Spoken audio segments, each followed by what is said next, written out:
नमस्कार दोस्तों, स्वागत है आपका डेली करंट अफेयर्स में। दोस्तों, आज की वीडियो है 13 जनवरी 2024 के महत्वपूर्ण करंट अफेयर के बारे में। तो चलिए दोस्तों, आज की वीडियो शुरू करते हैं। आज की वीडियो का क्वेश्चन नंबर 1 है, हाल ही में राष्ट्रीय मानव तस्करी जागरूकता दिवस 2024 कब मनाया गया? तो जो राष्ट्रीय मानव तस्करी जागरूकता दिवस है, ये हर साल 11 जनवरी को मनाया जाता है।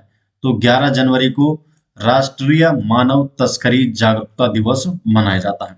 ए ऑप्शन इसका सही जवाब है।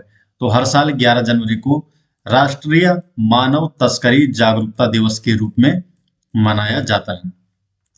क्वेश्चन नंबर 2 है, राष्ट्रीय युवा दिवस कब मनाया जाता है? तो जो राष्ट्रीय युवा दिवस है, यह हर साल 12 जनवरी को मनाया जाता है।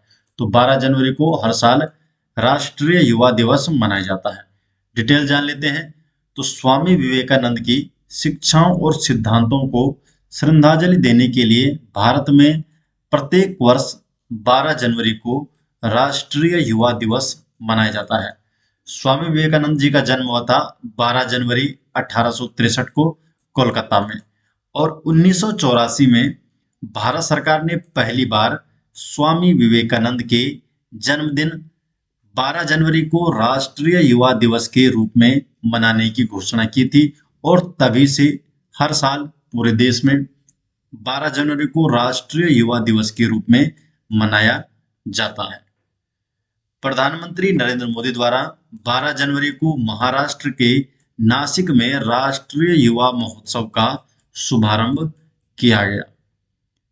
क्वेश्चन नंबर 3 है, centre for research on energy and clean air CREA, centre for research on energy and clean air की एक रिपोर्ट के अनुसार वर्ष 2023 में भारत का सबसे प्रदूषित शहर कौन सा है? तो जो CREA की रिपोर्ट है, तो इसके अनुसार भारत का जो सबसे प्रदूषित शहर है, यह है बर्निहाट। तो बर्निहाट भारत का सबसे प्रदूषित शहर है। CREA की report, centre for research on energy and clean air की जो रिपोर्ट है, तो जो CREA है, इसकी रिपोर्ट के अनुसार वर्ष 2023 में भारत के सबसे प्रदूषित शहरों की सूची में मेघालय का बर्निहाट शीर्ष स्थान पर है। तो पहला स्थान है बर्निहाट, जो कि मेघालय में, दूसरे स्थान पर है बेगूसराय, ये बिहार में है, और तीसरे स्थान आता है ग्रेटर नोएडा का, जो कि उत्तर प्रदेश में है, और दिल्ली इस सूची में है 8वें स्थान पर। क्वेश्चन नंबर 4 है, हाल ही में रामलला दर्शन योजना प्रारंभ करने की घोषणा किसने की है? तो जो रामलला दर्शन योजना प्रारंभ करने की घोषणा छत्तीसगढ़ द्वारा की गई है। तो छत्तीसगढ़ राज्य ने रामलला दर्शन योजना प्रारंभ करने की घोषणा की है। तो हाल ही में छत्तीसगढ़ सरकार ने अयोध्या में नवनिर्मित राम मंदिर की तीर्थ यात्रा श्री रामलला दर्शन योजना शुरू करने का निर्णय लिया है।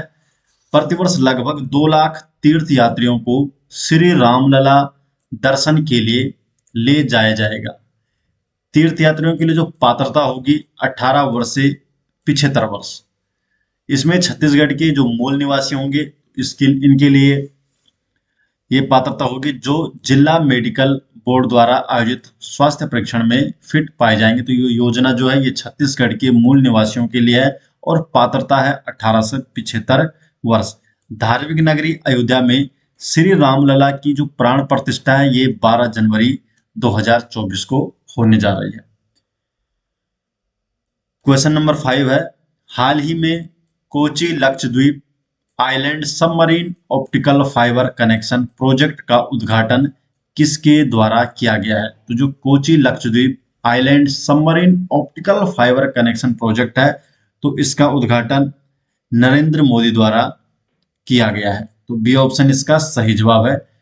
क्वेश्चन नंबर 6 है, भारत का सबसे लंबा पुल कौन सा है? तो जो भारत का सबसे लंबा पुल है, अटल सेतु। तो अटल सेतु भारत का सबसे लंबा पुल है। ये ऑप्शन इसका सही जवाब है। डिटेल जान लेते हैं। तो प्रधानमंत्री नरेंद्र मोदी जी द्वारा 12 जनवरी को महाराष्ट्र में अटल सेतु का उद्घाटन किया गया। तो अटल सेतु का उद्घाटन किया गया 12 जनवरी को जो कि महाराष्ट्र में है। तो अटल सेतु जो है ये भारत का सबसे लंबा पुल है और ये देश का सबसे लंबा समुद्री पुल भी है। इस पुल का शिलान्यास दिसंबर 2016 में प्रधानमंत्री नरेंद्र मोदी जी द्वारा किया गया था और उस समय इस पुल का नाम मुंबई ट्रांस हार्बर लिंक था, जो कि अब अटल सेतु के नाम से जाना जाएगा। क्वेश्चन नंबर 7 है, भारत के पहले डार्क स्काई पार्क का खिताब किस टाइगर रिजर्व को मिला है? तो जो भारत का पहला डार्क स्काई पार्क है, इसका खिताब किसे मिला है? इसका खिताब मिला है पेंच टाइगर रिजर्व को।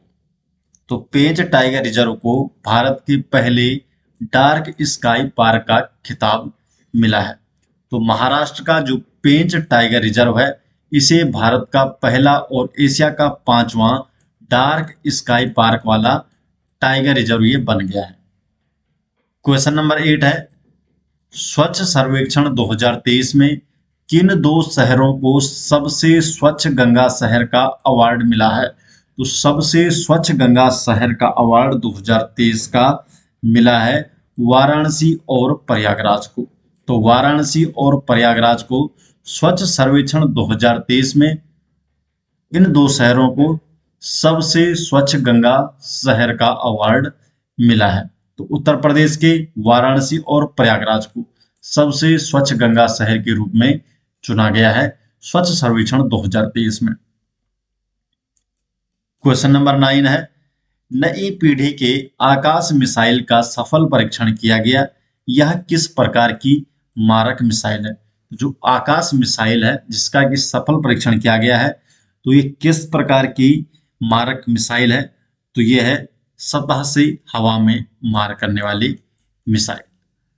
तो रक्षा अनुसंधान और विकास संगठन डीआरडीओ ने ओडिशा के तट पर एकीकृत परीक्षण रेंज चांदीपुर से नई पीढ़ी की आकाश मिसाइल का सफल परीक्षण किया है। जो आकाश है ये नई पीढ़ी की सतह से हवा में मार करने वाली मिसाइल रक्षा प्रणाली है।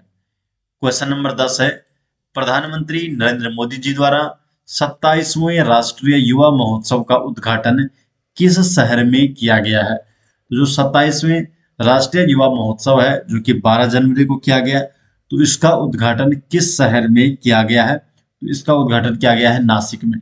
बी ऑप्शन सही जवाब हो जाएगा। क्वेश्चन नंबर 11 है, केंद्र सरकार ने रक्षा मंत्रालय में अतिरिक्त सचिव और महानिदेशक के रूप में किसे नियुक्त किया है?